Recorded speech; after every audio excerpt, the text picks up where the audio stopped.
বিভিন্ন চাকরির প্রশ্ন ফাঁসের ঘটনায় হঠাৎ আলোচনায় বাংলাদেশ পাবলিক সার্ভিস কমিশনের একাধিক কর্মকর্তা এবং সাবেক চেয়ারম্যানের গাড়িচালক সৈয়দ আবেদ আলী। নিম্নপদে থাকলেও বড় কর্তাদের সঙ্গে দীর্ঘদিন ধরে প্রশ্ন ফাঁসে যুক্ত থেকে আবেদ আলী হয়েছেন বিশাল বিত্তবৈভবের মালিক, কামিয়েছেন শত কোটি টাকা। আর বাবার এসব অবৈধ টাকায় বিলাসী জীবনযাপন করতেন ছেলে সৈয়দ সোহানুর রহমান সিয়াম।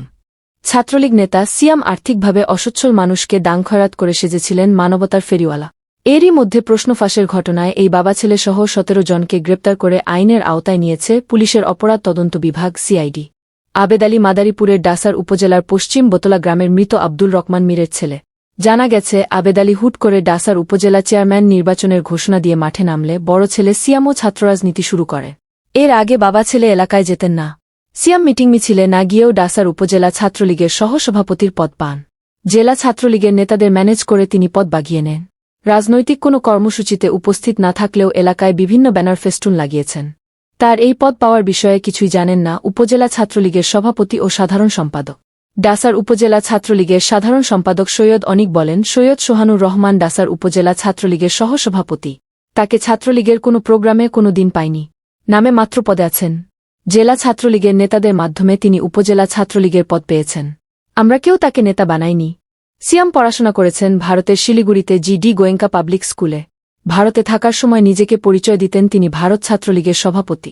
সেটি নিয়ে তিনি তার পরিচিত মহলে দাপটও দেখাতেন। এরপর দেশে এসে ভর্তি হন ইন্ডিপেন্ডেন্ট ইউনিভার্সিটিতে। এলাকায় পদ থাকলেও তিনি ঢাকায় এসে হয়ে যান উত্তর মহানগর ছাত্রলীগের ত্রাণ ও দুর্যোগ সম্পাদক। প্রশ্ন ফাঁসে জড়িত থাকার অভিযোগে গ্রেপ্তার হওয়ার পর তাকে বহিষ্কার করে সংগঠনটি। স্থানীয়রা জানান, বাবার টাকায় কেনা একাধিক ব্যক্তিগত গাড়ি ব্যবহার করেন সিয়াম। এসব গাড়ি নিয়ে তিনি এলাকায় ঘুরে বেড়ান। সেসব গাড়ি নিয়ে তিনি এলাকায় প্রায় যান। এলাকায় দান করে সেগুলোর ভিডিও তৈরি করে ফেসবুকে প্রচার করেন। কখনো হুট করে খেলার মাঠে উপস্থিত হয়ে ছেলেদের একটি ফুটবল দিয়ে দেন। কখনো রাস্তায় অসহায় মানুষকে পকেট থেকে বের করে টাকা দেন সিয়াম। গত কোরবানির ঈদে ১০০ মানুষকে ১ কেজি করে গরুর মাংস দিয়েছেন। বাবার অবৈধ টাকায় এসব দান তিনি করেন লোক দেখানোর জন্য। কারণ সেগুলো ভিডিও করার জন্য আবার তিনি লোক রেখেছেন। এসব দানের ভিডিও ফেসবুকে প্রচার করে তিনি নিজেকে মানবতার ফেরিওয়ালা হিসেবে পরিচয় দেন। টাকার জোরে সব হয়, রাজনীতিও হবে, এসব কথা তিনি দম্ভ নিয়ে বলতেন। প্রশ্ন ফাঁসে বাবা ছেলের জড়িত থাকা এবং অবৈধ সম্পদের খবরে এলাকার লোকজনের কাছে তাদের আসল পরিচয় ফাঁস হয়। এ ঘটনায় গ্রেপ্তার হয়ে বর্তমানে কারাগারে আছেন সিয়াম।